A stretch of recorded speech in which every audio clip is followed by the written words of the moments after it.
수 있다는 사실 알고 계셨나요? 지금 바로 접속해주세요.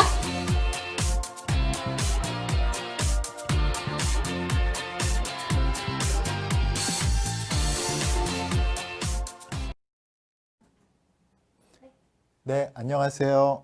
JJ 성형외과 홍진주 원장입니다. 2주 만에 이제 다시 뵙는데요. 오늘은요, 성형수술을 결정했을 때요. 그러면 이제 어떻게 할 건지, 무엇을 할 건지, 이런 선택을 또 해야 돼요. 그래서 우리가 이제 성형수술이 왜 이렇게 고민을 해야 하냐 하면은요. 성형수술은 꼭 할 필요가 없는 수술이기 때문에 그렇죠. 성형수술은 해도 되고 또 안 해도 되기 때문에 뭐 꼭 어떤 방향으로 해야 된다 이런 게 없죠. 그러니까 항상 상담을 하다 보면 의사는 이것도 해도 되고 저것도 해도 되고 이렇게 해도 되고 저렇게 해도 되고 정말로 헷갈린단 말이죠. 이걸 어떻게 해야 되느냐. 이게 정말 딜레머이고 딜레머라기보다는 결정장애 이렇게 그런 결정장애를 겪게 될 수밖에 없죠. 왜냐하면 성형수술은 꼭 할 필요가 없는 수술이기 때문에 그렇죠. 만약에요, 사실 이 아파서 하는 수술들 있잖아요. 그런 수술들은 미안하지만 환자분들은 선택권이 없죠. 그런 옵션이 없죠. 그러니까 대부분 의사가 설명을 하고 선택을 권하는 것처럼 얘기를 하지만 대부분 사실은 답은 이미 정해져 있는 거잖아요. 그렇기 때문에 그럴 경우에는 선택권이 거의 없지만 성형수술은 할 필요가 없는 수술이기 때문에 꼭 할 필요가 있는 수술이 아니기 때문에 얼마든지 선택권이 있다는 거죠. 그만큼 사실은 좀 어떻게 보면은 더 이 상담이 중요하기도 하고 또 선택이 어렵기도 한 이유가 되겠습니다. 네. 안녕하세요. 네. K진희님 안녕하세요. 안나 제이제님 안녕하세요. 네. 네로님 안녕하세요. 네. 그래서 오늘은요, 제가 이런, 이게 사실은 이 어떤 걸 선택할 건가. 제일 이제 흔하게 많은 게 이제 매몰법과 절개법. 어느 걸 선택할 건가. 또 이제 제가 오늘 준비해 온 것들 좀 뭐 앞트임과 뒤트임. 뭘 할 건가. 또 아웃폴드로 할 건가, 인폴드로 할 건가, 쌍꺼풀 할 때. 눈을 할 건가, 아니면 코를 할 건가. 또 코 수술할 때 보형물을 쓸 건지 아니면 무보형물로 요즘 유행하는 무보형물로 할 건지. 그리고요, 요것도 이제 가끔 고민하시는데 요게 프로포폴이에요. 여기 프로포폴이에요. 이런 수면 마취를 할 건지 아니면은 수면 마취 뭐 몸에도 안 좋다는데 그냥 참고 부분 마취로 할 건지 이런 것도 선택이에요. 또 코 수술할 때 비주 쪽에 흉터를 내는 개방형을 할 건지 아니면은 비주 쪽에 흉터를 내지 않는 비개방으로 할 건지 또 코 보형물을 쓴다면 실리콘으로 할 건지 아니면 고어텍스를 할 건지 고어텍스라는 또 다른 보형물이 있죠. 그래서 또 귀연골을 쓸 건지 비중격 연골을 쓸 건지 자가 늑연골을 쓸 건지 기증 늑연골을 쓸 건지 이게 아마 여러분들이 성형외과에 가서 상담을 하시면 이제 성형수술을 작정하시고 상담을 하러 가시면 이 중에서 이제 고르라고 그럴 거예요. 장단점을 설명하면서 또 주름을 없앨 때 보톡스로 할 건지 아니면 필러로 할 건지 또 지방 주입 볼륨을 줄 때 지방 주입으로 할 건지 필러로 할 건지 또 필러면 녹눈 필러로 할 건지 아니면 영구 필러로 할 건지 그렇죠? 또 실리프팅을 할 건지 아니면 절개 리프팅을 할 건지 눈썹 거상을 할 건지 눈썹 밑 거상을 할 건지 눈썹 밑 거상을 할 건지 눈썹 위 거상을 할 건지 뭐 겨드랑이 뭐 유방하선 요 가슴 수술할 때 또 고민하게 되죠. 또 눈 밑에는 하안검을 할 건지 지방 재배치만 해도 될지 이게 저거죠. 이렇게 부어서 먹을지 찍어서 먹을지 짜장면 먹을지 짬뽕 먹을지 또 요즘엔 또 성형외과에서 할지 또 이비인후과에서 할지 이런 것도 고민을 하게 되죠. 그래서 이런 고민하는 이 주제들을 제가 좀 모아서 이렇게 말씀을 드리면 좋겠다 그런 생각을 했습니다. 그래서 제일 먼저 이제 우리가 이제 제일 먼저 얘기하는 제일 먼저 이제 가장 많이 이슈가 되는 또 이제 좀 있으면 이제 날씨도 추워지고 입시가 끝나고 그러면은 또 많은 좀 학생분들 저기 이제 막 예비대 학생들 이런 분들이 쌍꺼풀 많이 하시러 오거든요. 그때 이제 매몰법 할지 절개법 할지 이런 거를 이제 고민하게 되죠. 네. 뭐 이비인후과에서도 하죠. 네. 그러니까 저기 이 매몰과 절개법 그러면 어떻게 선택할지 요거에 대해서 먼저 한번 얘기를 해볼게요. 매몰법 이 방법 자체가요. 지금 이제 우리가 쌍꺼풀을 만드는 거잖아요. 여기 쌍꺼풀 만드는 거는 여기 눈꺼풀이라는 게 이렇게 좀 요 그림이 좀 납득이 되시나요?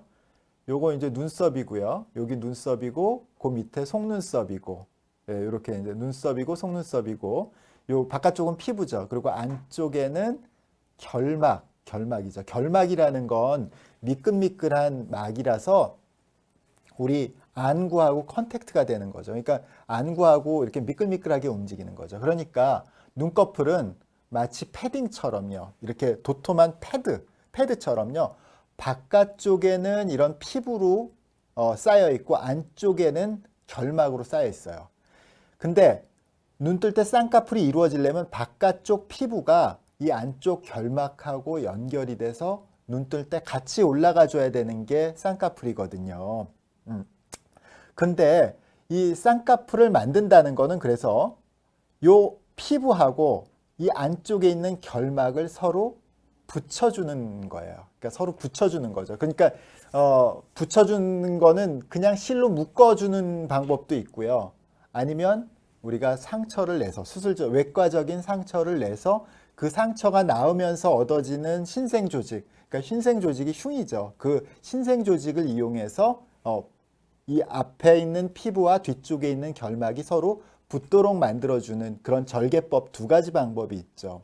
그러니까 이 신생 조직에서 서로 붙는 걸 유착이라고 하거든요. 그러니까 매몰법에는요, 매몰법은 그냥 이 앞에 있는 피부와 뒤쪽에 있는 결막을 묶어주는 거예요. 이렇게 이런 실 같은 걸로 실이나 뭐 예전에는 뭐 구슬 같은 것도 쓰고 그랬는데 어쨌든 실로 묶어주는 거고 절개법은 그 부분을 열어주는 거죠. 이렇게 열어주는 거죠. 열어서 그 유착을 유도하는 거죠. 사실 이제 장단점이 각각 다 다르죠. 근데 성형수술에서 사실은 간단하다는 거, 성형수술하는데 간단하다라는 거는 사실은 그 자체가 상당히 장점이죠. 그러니까 좀 더 복잡한 수술은 당연히 여러 가지 변수가 있고 또 그 변수에 따라서 뭐 부작용이 생길 수도 있고 그렇죠. 매몰법은 상대적으로 그런 변수가 적은 수술이죠. 그 대신에 절개법에 비해서 안정성, 그러니까 견고한 것, 안전 말고요. 안정성이 떨어진다는 거죠. 유착이 무서운 게 아니라요. 모든 수술은 우리가 컨트롤드 된 유착을 만들어줘. 정경 유착. 그렇죠. 유착이죠, 그게. 나는 사실은요, 유착이란 말이 되게, 의과대학 다닐 때 처음 들어본 게, 그러니까 외과, 그때 정형외과 교수님 외래에 제가 참관하러 들어갔는데 유착이 생긴다는 거예요. 수술하고 나서 유착이 생긴다는 거예요. 나는 잘 이해를 못했어요. 유착이. 그러니까 우리말로는 adhesion인데, adhere, 그냥 붙는다는 뜻이에요. 그냥. 근데 그게 이제 한자로 이렇게, 그렇게 붙은 것이 남는다는 그런 뜻인데요. 붙은 것이 남는다는 건데, 어쨌든 이 유착이라는 거는 우리가 이 쌍꺼풀이 만들어주는 원리예요. 그러니까 유착이 없는 거는 견고하지가 않죠. 절개가 물론 흉터 때문에 그렇지만 이 흉터 자체가 쌍꺼풀 라인 선상에 있기 때문에 그렇게 크게 문제되지 않죠. 그러니까 이제 잘 하면은 괜찮죠. 아유, 안녕하세요. 딸기80님. 네네. 우리 그래서 매몰법과 절개법은요. 각각 결국은 사실은 모두 다 선택할 수 있어요. 매몰법이 안 되는 분들은 거의 없어요. 물론 절개법이 안 되는 사람은 없죠. 그러니까 매몰법은 사실 제가 보기에는 어떤 분들은 매몰법 안 된다고 생각하시는 분들도 있는데 거의 90% 이상 매몰법 가능해요. 다만 그 견고함이 좀 떨어질 수가 있다는 거죠. 그래서 매몰법과 절개법은 오로지 저는 그렇게 말씀드려요. 오로지 본인이 선택하시는 거예요. 뭘로? 이 견고함 가지고. 물론 절개법이 좀 더, 그러니까 절개법이 이제 흉이 좋아지는 시간이 필요하지만 최종적으로는요 아주 큰 차이가 있지는 않거든요. 근데 다만 절개법은 좀 더 견고하다는 거, 뭐 그런 부분이 좀 차이가 있고 매몰법은 간단하다는 거. 간단한 거는 사실은 뭐 여러 가지 성형수술, 특히 꼭 할 필요가 있는 수술이 아닌 성형수술에서는 이 간단하다는 거는 아주 큰 장점이죠. 네. 네, 안나 JJ님, 20대 실주름처럼 쌍꺼풀이 있다가 나이가 들면서 쌍꺼풀이 진해지면서 이마에 주름이 생깁니다. 이마에 보톡스를 맞으면 눈을 뜨기가 어렵다고 하는데 간단한 시술 및 수술 방법이 어떤 것이 있을까요? 그쵸. 이게 쌍꺼풀이 있는, 실주름처럼 있는 쌍꺼풀은 쌍꺼풀로서의 역할을 잘 못하죠. 그러니까 피부가 접히긴 접히는데 눈꺼풀에 있는 피부가 눈꺼풀을 가리는 현상을 막지를 못하죠. 그러고 있다가 나이가 들면서 쌍꺼풀이 좀 진해지는데 그때 당연히 주름도 생기죠. 근데 진짜 이때 보톡스를 맞으면은요 눈 뜨는 거 불편하죠. 여기서 간단한 시술과 수술은요 이게 만약에 한 40대 정도라면요 그냥 쌍꺼풀 하시면 돼요. 매몰법이라도 쌍꺼풀 하면은 이마 주름이 줄어드는 효과가 있어요. 근데 쌍꺼풀이 없는 눈을 그대로 두고 그냥 보톡스만 맞으시면은 눈이 불편해지죠. 이게 제가 이전에도 많이 말씀드렸듯이 쌍꺼풀이 없는 눈은요 눈을 보호해 주기 위해서 피부를 일부러 늘어뜨린 거예요. 대신에 그 피부가 눈을 일부 가리기 때문에 그 가리는 피부를 컨트롤하기 위해서 이마를 쓰는 거죠. 그러니까 이마 주름이 생기는 거는 아주 매우 생리적이고 당연한 현상이거든요. 쌍꺼풀이 없을 때는. 그러니까 이게 안검하수나 눈 뜨는 힘이 약한 거하고는 전혀 상관이 없죠. 지금 안나 JJ님이 말씀하신 것처럼 실주름에서 쌍꺼풀이 있다가 나중에 이마주름이 생기는 이런 경우에서는요. 이마에 보톡스를 맞으시는 것보다 그 쌍꺼풀을 매몰법으로라도 만드시는 게 훨씬 더 좋습니다. 네. 그리고요. 이제 다음 갈게요. 네, 하여튼 매몰과 절개는요. 제가 말씀드리는 거는 둘 다 어떤 걸 해도 크게 차이가 없고요. 대부분 매몰을 선택하실 수 있습니다. 다만 그 견고함이 매몰에서는 견고함이 부족한 게 매몰에서의 단점이라고 생각하시면 되고요. 선택은 본인이 하셔도 크게 문제가 없다는 거죠. 네. 그리고 이제 앞트임하고 뒷트임 또 이제 뭐 쌍꺼풀 하기로 결정했어요. 근데 앞트임을 하라고 그러고 또 뒷트임을 하라고 그러고. 근데 이런 거 다 꼭 안 해도 됩니다. 사실은 뭐 꼭 우리가 이제 이 몽고주름이 많이 가린 분 아니라면 대부분은 사실은 앞트임이나 뒷트임 안 하셔도 돼요. 그러나 모양을 조금 더 넓히기 위해서는 앞트임이나 뒷트임이 도움이 되죠. 여기서 이제 지금 요 부분은 이제 뒷트임을 한 건데 사실은 뒷트임보다는 앞트임이 더 효과들이 좋아요. 그러나 이제 미간이 너무 많이 몰려 있거나 또 몽고주름이 거의 없는 분들도 동양 사람들 중에선 있거든요. 그런 분들은 해서는 안 되겠죠. 근데 뒷트임은 이렇게 사실은 거의 못하는 분들이 없어요. 그런데 간혹 가다가 뒷트임은 효과가 그다지 크지 않을 수가 있어요. 눈이 너무 깊숙이 들어가 있다든지 눈 요 안쪽에 있는 공간이 크지 않았을 때는 효과가 좀 떨어질 수 있죠. 근데 사실 일반적으로는 앞트임을 조금 권해드려요. 일반적으로. 왜냐하면 우리가 쌍꺼풀 없는 사람들이 되게 몽고주름하고 같이 있거든요. 지금 여기서 보면 요거 서양 사람들의 눈 앞머리예요. 근데 요거는 우리 동양 사람들의 눈 앞머리거든요. 지금 요 앞쪽까지 이렇게 눈이 있는데 그 눈의 눈꺼풀 위쪽 부분하고 아래쪽 부분이 서로 이렇게 연결돼 있잖아요. 그죠? 여기서는 그런 게 없죠. 지금 여기서는 그런 게 없는데 여기는 이제 이렇게 딱 위 눈꺼풀하고 아래 눈꺼풀이 서로 연결돼 있잖아요. 그러니까 지금 이 부분을 눈을 떴을 때는 눈의 쌍꺼풀을 아래쪽으로 당기는 문제가 생길 수 있고요.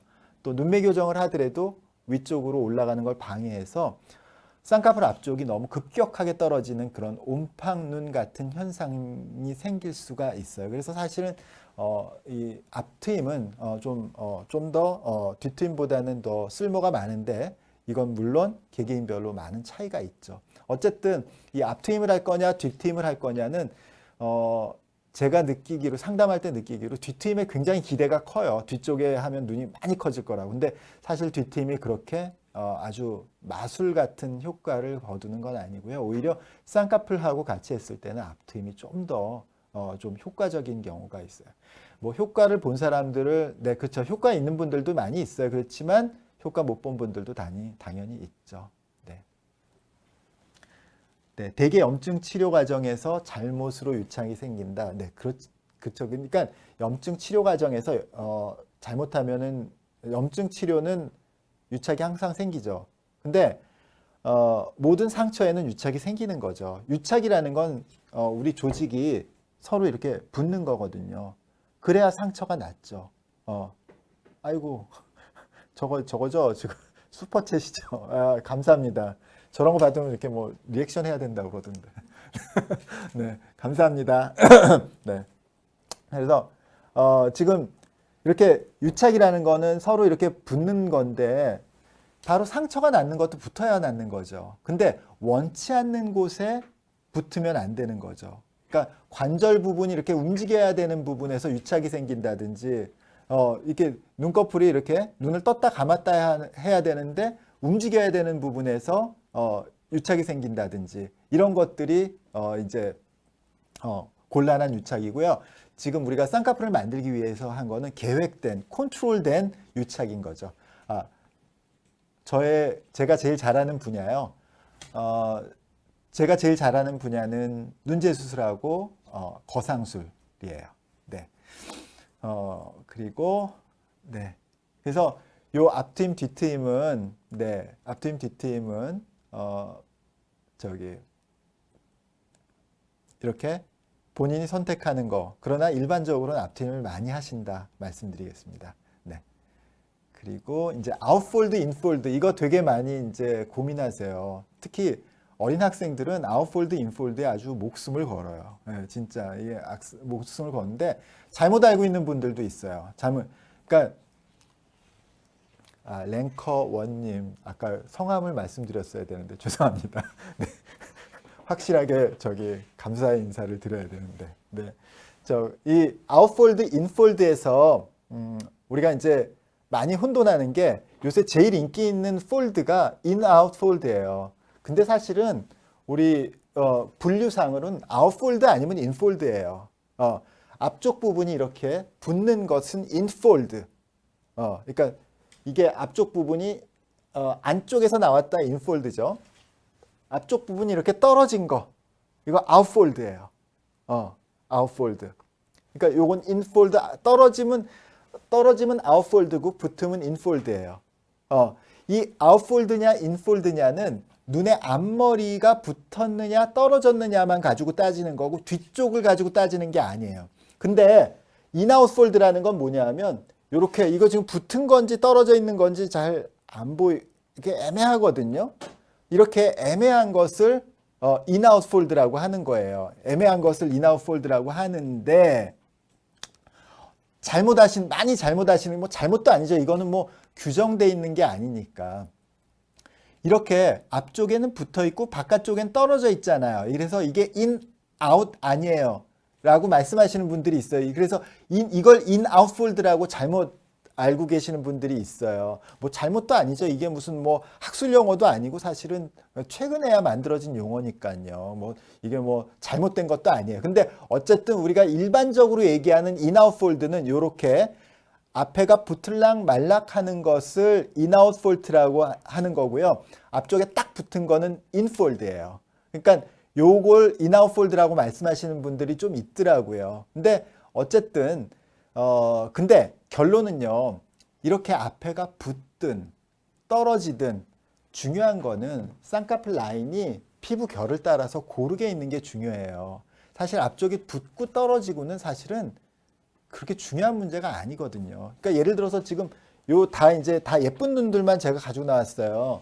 여기가 이렇게 가린다고 해서 이렇게 가렸다고 해서 이게 붙었는지 떨어졌는지 모른다고 해서 뒤쪽이 안 예쁘거나 그렇지 않잖아요. 그러니까 이 앞쪽을 가리더라도 이 눈들은 다 예뻐요. 그러니까 이 앞쪽 부분이 인폴드인지 안인폴드인지 뭐 아웃폴드인지 인아웃폴드인지 이건 사실은 그렇게 쌍꺼풀이 예쁘냐 안 예쁘냐하고 그렇게 직접적으로 연관이 없어요. 근데 이거 어떻게 고르는 거냐 하면요. 이게 쌍꺼풀 라인이 이 몽고주름보다 밑에서 끝나면은 그거는 인폴드가 되는 거죠. 그러나 몽고주름보다 위쪽에서 끝나거나 시작하게 되면 그건 아웃폴드거든요. 그러니까 당연히 쌍꺼풀이 작았을 때는 대부분 인폴드였다가 점점 올라가면서 인아웃폴드가 되고 그 다음에 높은 쌍꺼풀들은 아웃폴드가 되는 거죠. 그러니까 예를 들어서 저는요 쌍꺼풀 작게 해주세요. 대신에 아웃폴드 해주세요. 이거는 좀 말이 안 되는 거죠. 대부분 인폴드가 훨씬 많긴 많은데요. 아웃폴드도 많아요. 그러니까 쌍꺼풀이 꼭 커야 아웃폴드가 아니라 이 몽고주름이 약간 누워 있으면 이렇게 몽고주름이 이렇게 약간 이렇게 서 있지 않고 누워 있으면요 쌍꺼풀이 작아도 아웃폴드가 돼요. 그러니까 인폴드, 아웃폴드는 반드시 그러니까 아웃폴드가 똑같은 경우에는 아웃폴드가 크지만 쌍꺼풀 이 몽고주름이 이렇게 누워 있으면 약간만 높아도 아웃폴드가 되고요. 이렇게 몽고주름이 서 있는 몽고주름에서는 꽤 높은데도 인폴드가 되는 경우가 있어요. 네, 이슬비님 인폴드예요. 저 축하드립니다. 네, 네, 랭커 원님 감사합니다. 네, 네, 네. 그 다음은 이제 눈성형 할 거냐, 코성형 할 거냐. 저는 이 말씀을 왜 이제 하냐면요. 제가 이제 상담할 때 가끔 듣는 얘기가 있어요. 저 눈 수술하고 코는 수술 안 하면 그러면 이상할까요? 또 이제 나이 좀 있으신 분들이 이제 눈 밑에 주름 피고 눈 위에 주름은 안 피면 이상할까요? 그런 말씀들을 많이 해요. 그러니까 눈만 하고 코는 안 하면 이상할까? 이런 말씀들을 많이 하는데요. 그래서 이제 어떤 병원에서는 요즘은 거의 그런 분들 그런 선생님 안 계시지만 옛날에는 그랬어요. 눈하고 코 안 하면 이상하니까 코도 하세요. 뭐 이렇게 얘기했는데 전혀 그렇지가 않죠. 전혀 그렇지가 않죠. 이게 눈이 예쁘면 그 눈에서는 코가 낮더라도 그 눈은 예쁘고 가치가 있는 거죠. 또 코가 예쁘면은 눈이 작고 덜 예뻐도 그 코는 가치 있는 거죠. 사실 뭐 이 그러니까 이 성형 수술이라는 게 그 자체가 주변하고 조화가 물론 중요하지만 꼭 뭐 눈이 작은 사람은 코도 낮아야 하나 뭐 그런 저기 우스갯소리가 있잖아요. 그러니까 이 눈석형을 하느냐 코성형을 하느냐 그죠? 뭐 싹 다 그러니까 싹 다 안 해도 돼요. 그냥 그 중에서 꼭 필요한 걸 고민하다가 하시면 되는 거예요. 그리고 안 하셔도 상관이 없는 거고. 그러니까 이게 지금 우리나라가 성형수술 너무 많이 한다고 그러잖아요. 사실 좀 그런 부분이 있죠. 근데 좀 어느 정도는 꼭 하셔서 좋은 부분이 제가 이제 성형외과 의사니까 너무 안 하시면 제가 이제 생계에 곤란이 있긴 하잖아요. 근데 이 성형수술이라는 게 이게 꼭 해야 되는 수술은 절대로 아니기 때문에 꼭 신중하게 하시는 게 중요하죠. 이상하게 해가지고 나중에 사실은 나중에 경과를 보면서 제가 계속 뭐 변명하고 이런 거보다는 꼭 결과 좋은 수술을 하는 게 이제 여러 가지로 의사도 해피하고 환자분도 행복하겠죠. 네. 그래서 오늘은 그러니까 이 눈성형을 할 건지 코성형을 할 건지 이것 역시 우리가 수술 받는 분, 그러니까 성형외과에는 환자가 아니죠. 성형외과는 환자분이 아니라 수술 받는 분이 결정을 하시는 거고, 둘 중에 하나를 안 한다고 해서 전혀 문제가 될 것이 아니고, 또 심지어는 둘 다 안 한다고 해서 뭐 너무 걱정하실 거 없다는 거죠. 자신감을 가지고 사는 것이 중요한 거죠. KG님, 네. 네, 신중하게 하시는 게 중요하죠. 눈에 JL님, 눈의 흰 부분이 노출되는 정도가 어느 정도가 이상적이냐? 그게요, 이게 또 바뀌는 것 같아요. 원래 이제 눈 밑에가 많이 보이면 삼배간이라고 해서 되게 싫어했거든요. 근데요, 외국의 이 예쁜 모델들 보면은요, 외국 사람들 눈 큰 이유 중에 하나가 눈이 삼배간이에요, 다. 눈이 아주 흰자가 굉장히 많이 노출이 돼요. 그래서 이게 꼭 정해져 있는 게 아니라고요. 제가 이제 예전부터 믿고 있었던 눈 밑에가 흰자가 너무 많이 보이면 무서워 보인다, 이런 게 또 아니더라고요. 또 이게 요새 외국의 아주 눈 큰 배우들 보면은, 눈 큰 모델이나 배우들 보면은 아주 눈 밑에 흰 부분이 있으면서도 예쁘기도 하더라고요. 그래서 꼭 정해져 있는 것은 아니고요. 되게 이제 그대로 있을 때, 우리가 까만 눈동자라고, 까만 눈동자의 정면을 봤을 때 까만 눈동자가 1, 2mm 정도 가리는 정도라고 하는데요. 요즘에 우리나라에선 사실은요, 그거보다 더 띄우고 거기다가 렌즈를 껴요. 그래서 눈을 더 크게 사실 뭐 그렇게 해서 눈이 크게 보일 수도 있어요. 근데 이제 그럴 경우에는 그 과교정이 되고, 그 렌즈를 벗었을 때는 좀 안 예쁘겠죠. 사실 저는 그렇게 하는 것은 좀 아니다 싶은데, 그렇게 하는 성형법도 있고요. 또 특히 이제 좀 어그레시브하게 아주 좀 강하게 하시는 분들은 또 그렇게 하기도 해요. 네. 네. 이인선님, 쌍꺼풀크면 다 아웃폴드인 줄. 맞아요. 그렇게 아시는 분들 많아요. 네. 네. 다음은, 네, 무보형물과 보형물. 사실은 무보형물이 정말 인기가 있어요. 사실 이제 저희 이제 유튜브 채널이 있거든요. 저희 JJ 성형상식이라고, 어저께 무보형물에 대한 영상을 올렸더니 굉장히 조회수가 많이 나오더라고요. 그 기대가 큰 거죠. 이게 보형물 없이 이 코 성형을 하는 게 좋지 않느냐? 또 훨씬 더 안전하겠죠, 사실. 사실 코 성형에서 가장 우리가 걱정해야 되는 부작용 중에 하나는 보형물이거든요. 사실 다른 코 성형에서 부작용 특별히 생길 게 없는데, 그 대부분이 이제 보형물로 인한 부작용이거든요. 보형물이 염증 생기면 빼야 되고, 또 보형물 넣었더니 이게 약간 대칭이 맞지 않고 뭐 이런 문제들이 생겨서 보형물 없이 할 수 있으면 정말 좋아요. 보형물 없이 할 수 있는 경우는요. 근데 보형물의 역할이 이 콧대를 높여주는 건데요. 이게 다른 부분보다 꽤 길죠. 우리가 최소한 한 3.5cm 이상의 긴 구조가 필요해요. 그 3.5cm 이상의 긴 구조를 우리 몸에서 얻으려면 그럴 만한 데는 늑연골밖에 없거든요. 근데 늑연골도 시간이 지나면서 이렇게 와핑 이렇게 있다가 이렇게 휜다고요. 우리 나무를 이렇게 말리다 보면 나무가 이렇게 휘잖아요. 그런 현상이 연골에 생겨요. 왜냐하면 연골 안쪽에는 여러 레이어로 그 조직들이 들어가 있는데, 그게 시간이 지나면서 각각의 팽창하는 정도가 다르기 때문에 이렇게 휘는 현상이 생겨요. 반드시 생겨요. 반드시. 그래서 이렇게 3cm 넘는 이런 보형물을 대처할 만한 게 없어요. 그러니까 콧대가 낮을 경우에는 보형물을 쓰셔야 돼요. 그러니까 이게 마치 우리 보형물이 이제 영어로 임플란트라고 그러죠. 우리가 임플란트라고 그러면 되게 치아 임플란트를 얘기하잖아요. 치아 임플란트, 자기 걸로 하면 좋겠지만, 어쩔 수 없이 치아라는 걸 우리가 자기 조직으로 만들 수가 없거든요. 그렇기 때문에 여기서도 치아에서도 어쩔 수 없이 보형물을 써야 되는 경우가 있어요.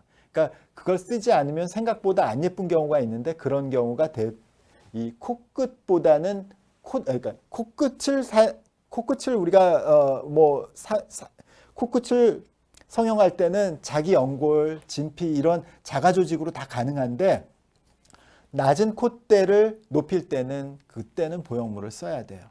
근데 콧끝만 하고 콧대는 안 하겠다. 물론 콧대가 어느 정도 높다면은 그게 가능하겠지만 콧대가 높지 않은데 코끝만 높이면은 그건 조금 어색할 수 있거든요. 그래서 어떤 경우에는 보형물이 불가피할 수도 있고 또 콧대가 충분히 있는 예를 들어서 대표적으로 휜코나 매부리코인 경우에서는 무보형물로 당연히 가능하죠. 네. 맞아요. 보형물 넣기는 무서운데요. 사실은 이 적절한 모양을 하면 우리가 이게 리스크라는 게 있잖아요. 리스크. 이게 보형물이라는 건 당연히 리스크예요. 그러니까 이게 관리가 되는 리스크냐 아니면 이게 사고 나면 정말 죽는 거다. 예를 들어 이걸 사용했는데 이게 만약에 부작용이 나오면 정말 사람의 목숨이 이거 문제가 돼. 그러면 사실 그 보형물 아무리 예뻐도 절대로 쓰면 안 되죠. 그런데 이 보형물이 문제가 생겼을 때 문제가 생긴 게 뭐냐? 염증이나 이 휘는 거 이런 거잖아요. 이렇게 약간 대칭이 안 맞는 거. 그런 것들은 우리가 어느 정도 낮은 확률이라면 어느 정도 감수할 수 있다는 의미에서 그러니까 이게 컨트롤되는 거죠.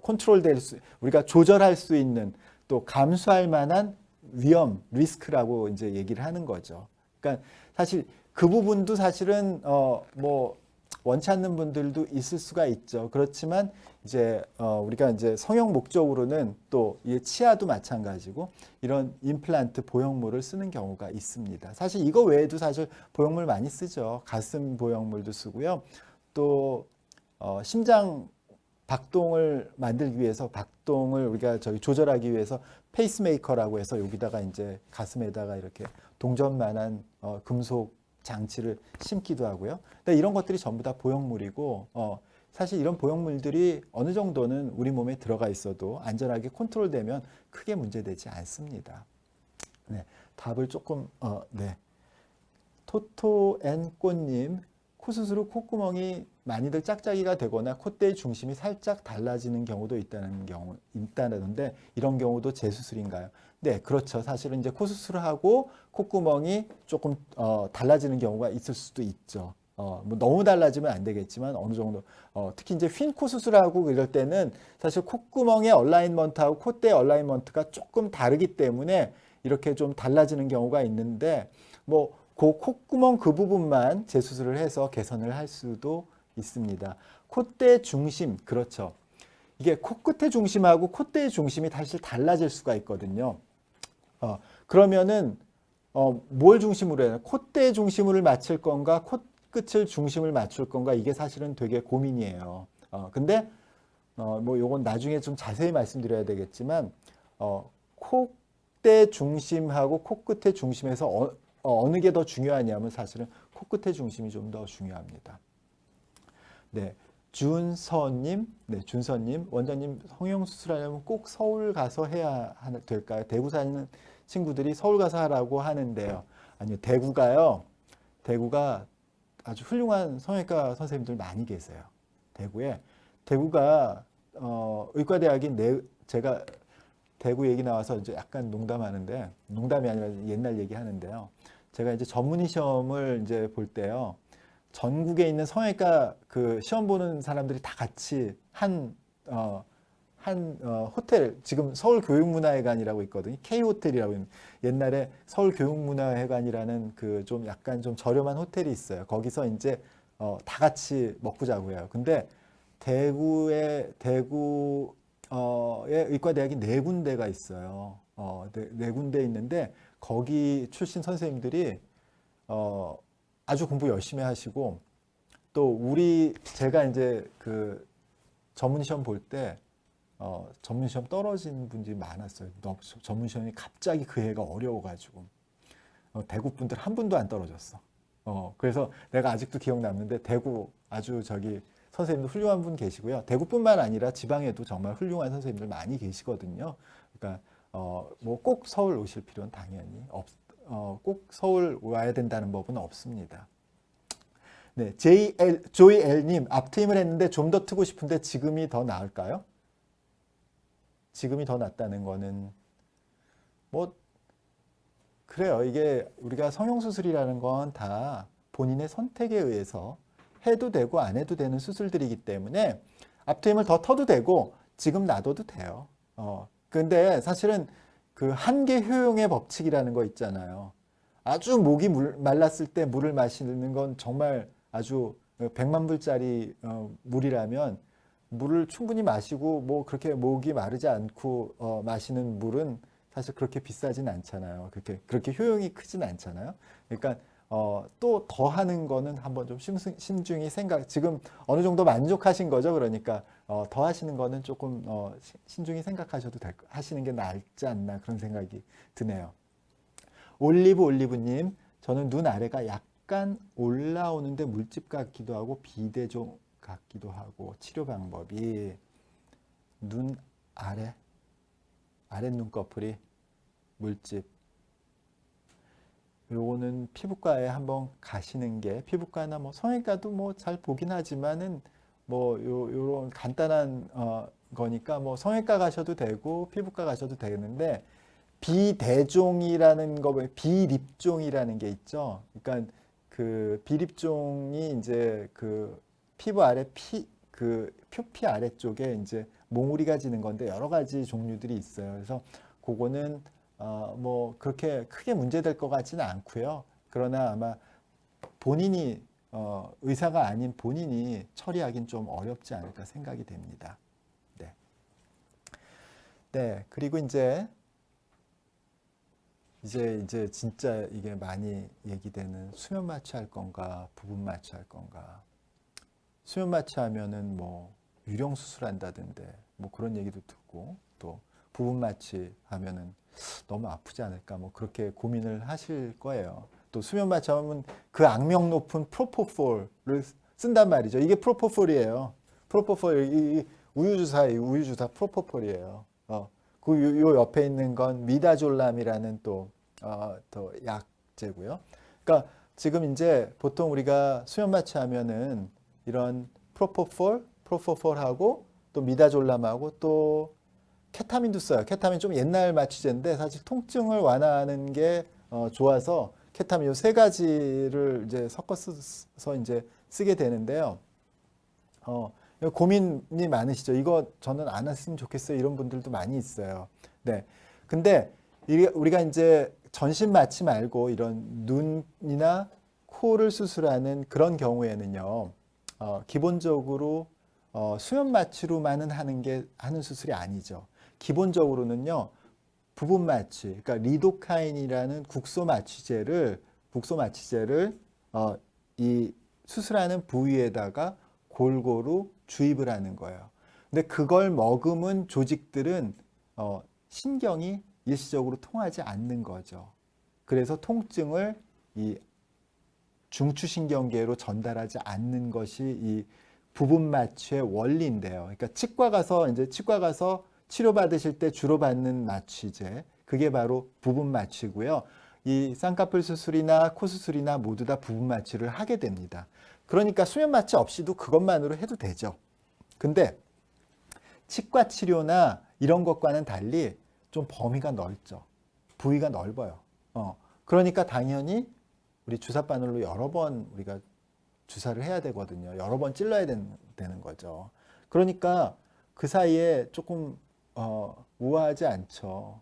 뭐 소리도 막 나고 막 그러고 막 그런 비명도 나고 막 사실 그랬거든요, 예전에. 근데 이제 꽤 이제 한 십몇 년 전, 제가 개원했을 때부터 이제 그거 썼으니까 사실 제가 개원한 이전에, 그러니까 대략 한 2000년도 이전에는 사실 수면 마취를 수술하면서 잘 안 썼어요. 그냥 국소 마취만 했죠. 거울 보면서 거울 보면서는 안 돼요. 왜냐하면 거울 보면 이 뭐야 살균된 그게 유지를 못 하잖아요. 그러니까 거울 보면서 안 돼요. 예전에는 하여튼 부분 마취를 했어요. 그렇게 당연히 이제 그렇게 마취를 했는데 그러다 보니까 이제 좀 아프기도 하고 또 아프면은 혈압도 올라가고 그러니까 이게 좀 더 많이 붓고 그렇거든요. 그래서 수면 마취를 전부 다 하는 게 아니라 수술 기간 중에 계속 하는 게 아니라 이 국소 마취제가 들어가는 순간, 그러니까 혈압이 많이 올라가는 이 순간에 하게 되는 거죠. 그러니까 이 수면 마취가 꼭 이 수술 시간 내내 계속하는 게 아니라 그 국소 마취제, 그러니까 리도카인을 주입하는 그 시점에서만 하게 되는 거니까 사실은 뭐 그렇게 위험하지 않다고 말씀드려도 될 것 같아요. 이거하고 이제 거의 똑같은 약을 쓰는 게 내과에서 내시경, 저도 이제 내시경 받으면은 당연히 수면 마취하죠. 왜냐면 무섭잖아요. 무서워서 당연히 수면 마취 하거든요. 근데 이거 또 위험하다고 안 하기도 해요. 근데 그 사실은 내시경보다는 성형수술이 훨씬 더 수면 마취제를 덜 써요. 왜냐하면 내시경에서는 이게 그 국소 마취를 못 하거든요. 그러니까 목구멍에 살짝 그 리도카인으로 가글링 하는 정도밖에 안 되기 때문에 훨씬 더 수면 마취 많이 쓰죠. 지금 반면에 성형수술에서는 리도카인이라는 기본적인 부분 마취를 하기 때문에 이 수면 마취는 사실 크게 아주 이렇게 깊게 하지 않아도 되기 때문에 사실 그렇게 걱정은 안 하셔도 되는데 난 뭐 그래도 이 프로포폴 싫어 뭐 그러면 안 하셔도 돼요. 안 하셔도 뭐 크게 문제는 없습니다. 네. 그리고 네. 꽃방글님, 피부에 상처가 났을 때 가려우며 살이 올라와 쉽게 아물지 않는 특수 피부인데요. 코 수술이 가능할까요? 상처가 났을 때 가렵고 살이 올라와서 쉽게 아물지 않는, 살이 올라온다는 얘기가 아마 켈로이드 흉터가 올라온다는 뜻이거든요. 이거는요, 상처가 너무 잘 아무는 거죠. 아까도 제가 유착이 뭐라고 그랬어요? 유착이 우리 조직이 낫는 과정이거든요. 나서 붙는 거죠. 그 유착이 되기 위해서는 피부하고 피부, 살과 살이 서로 닿고 그 사이에는 신생 조직, 그러니까 흉살이 있어줘야 되는 거거든요. 그러니까 지금 꽃방글님이 말씀하시는 이 특수 피부는 켈로이드 체질인 거고요. 잘 아물지 않는 게 아니라 너무 많이 아무는 거죠. 그러니까 흉터가 너무 커지는 거죠. 예, 진짜 이게 심각하면요 수술 못 하죠, 당연히. 이 켈로이드 체질 심하면 수술 못 하죠. 하면 안 돼요. 예, 그런데 대부분의 경우는 이렇게 심한 경우는 아주 드물어요. 이게 심한 정도가 있고 아주 그냥 경미한 켈로이드성 피부들이 있거든요. 아주 심하다면 당연히 못 하지만 대부분은 사실 크게 문제는 아니기 때문에 뭐 대부분은 가능하세요. 그렇지만 진짜로 켈로이드면은 켈로이드 피부고 이 특수 피부면은 하지 않아야 되는 경우도 있습니다. 네, 켈로이드 그렇죠. 토토앤 꽃님, 네, 감사합니다. 네, 그리고 개방형 코 수술할 때 이제 개방형으로 하느냐, 비개방으로 하느냐, 이거는 정말 우리 그 탕수육 찍어 먹느냐, 부어 먹느냐처럼 성형외과 의사들끼리도 이게 좀 의견이 조금 갈리는 부분이에요. 근데 사실은 개방형이 훨씬 더 다수예요. 어느 선생님은 개방 안 하고 비개방으로 나는 잘할 수 있기 때문에 나는 비개방으로 해. 이런 분들이 있는데 사실 그런 분들이 훨씬 더 소수예요. 일반적으로는 개방을 하세요. 왜 개방을 하면 좋으냐 하면 저도 개방파고 왜 개방을 하면 좋으냐 하면 일단은 코 수술에서 가장 큰 부작용이 비대칭이에요. 비대칭을 맞추기 훨씬 좋고요. 당연히 염증이나 이런 거가 개방을 해서 안전하게 보형물을 안전하게 제 위치에다 잘 갖다 놓을 때 훨씬 더 적죠. 물론 비개방으로도 그렇게 할 수 있다라고 뭐 그렇게 할 수도 있지만 훨씬 더 비개방의 경우에는 어렵거든요. 저는 사실 비개방으로 하면은, 제가 솔직히 말씀드리면 비개방으로 하면은 비대칭이 한 10분 하면은 두세 분은 나와요. 비대칭이. 정말 어렵더라고요. 비개방으로 하면은.